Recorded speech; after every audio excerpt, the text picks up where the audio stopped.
The beginning of all corrugated packaging is corrugated board. A series of sophisticated machines acting in unison to create the corrugated board is called a corrugator. The raw material of corrugated board are the container board grades of paper.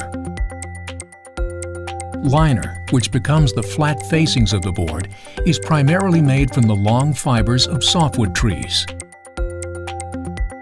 Medium, which becomes the fluted middle layer of corrugated board, is made primarily from shorter fibers from hardwood trees. The first step in making corrugated board occurs in a machine called a single facer. A single facer combines a liner and a medium to form a single face web.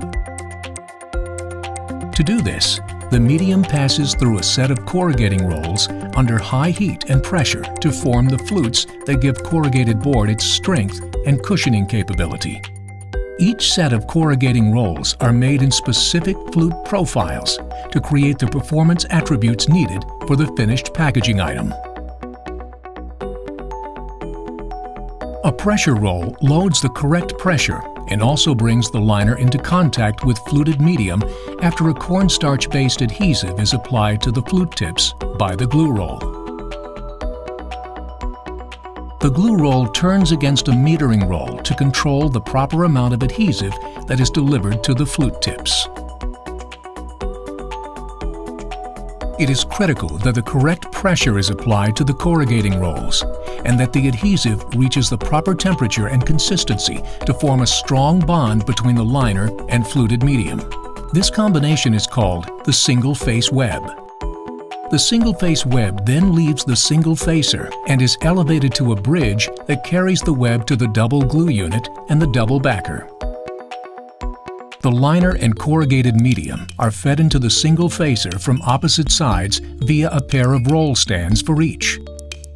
They are connected by a device known as a splicer. The splicer allows for changing from one roll to another without stopping the machine when the roll is consumed or when a change in paper grade or width is required.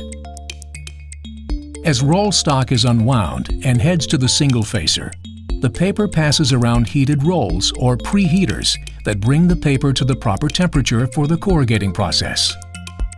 Wrap arms control the amount of time that the paper is exposed to the heat, enabling a degree of control in increasing or reducing heat to the paper. The single face web is carried up and away from the single facer by incline belts. The web folds up in festoons for the length of the bridge until it enters the E&L section of the bridge that leads to the triple stack. This allows the single face web to cure with a firm bond, so the integrity of the flute structure is not disturbed. If double wallboard is being made, both of the corrugator's single facers are running and delivering two single face webs to the bridge to be combined at the double glue unit. The single face web is threaded through heated rolls and into a machine called the double glue unit that applies the cornstarch-based adhesive to the flute tips. The liner that will become the outside facing of the corrugated board is threaded through the heated rolls on the bottom of the triple stack. The outside or double-faced liner is joined to the single face web as the board is pulled into the double backer.